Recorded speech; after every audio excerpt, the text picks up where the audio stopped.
Hi అండి అందరికీ. నిన్న ఫ్రూట్స్ అయితే తీసుకొచ్చాము. బనానాను, ఆల్బగ్రా తీసుకొచ్చామండి. ఈ ఆల్బగ్రా నేను మా బాబు ప్రెగ్నెన్సీ టైంలో ఫుల్ తిన్నాను.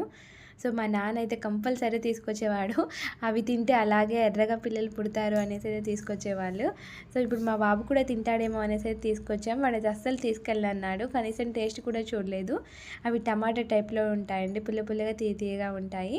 అమ్మ వాళ్ళైతే వచ్చారు. ఇక వాడి కోసం ఎప్పుడు వచ్చినా మొక్కజొన్నలు అయితే కంపల్సరీ ఉంటాయండి. వాడికి చాలా ఇష్టం. అమ్మ అయితే వాడు స్కూల్ నుంచి వచ్చేసరికి ఉడకబెట్టేసింది కూడా. ఇక నేను కూడా తింటున్నాను. లాస్ట్‌ది మాడిపోయింది. బట్ అదే టేస్ట్ అయితే బాగుంది. కాల్చినట్లుగా ఉంది. ఇక నాన్నకైతే చాయ్ అయితే ఇచ్చేస్తున్నాను. నాన్న వాడి పక్కన కూర్చొని మంచిగా అయితే కబుర్లు అయితే చెప్తున్నారు. వాడు మంచిగా స్కూల్లో జరిగినవన్నీ నాన్నకైతే చెప్తున్నాడు. అమ్మ నేనైతే బయట అయితే కూర్చున్నాం. ఇక అమ్మకు కూడా చాయ్ అయితే ఇచ్చేస్తున్నాను. నేను ఎప్పుడు గ్లాస్లోనే తాగుతాను. కప్పు ఎవరిచ్చినా అసలు రేర్ అని తాగను. అమ్మ గ్లాస్ తీసుకుంటుంది. వద్దొద్దు నాది గ్లాస్, నువ్వు కప్పు తీసుకో అనేసి అయితే అన్నాను.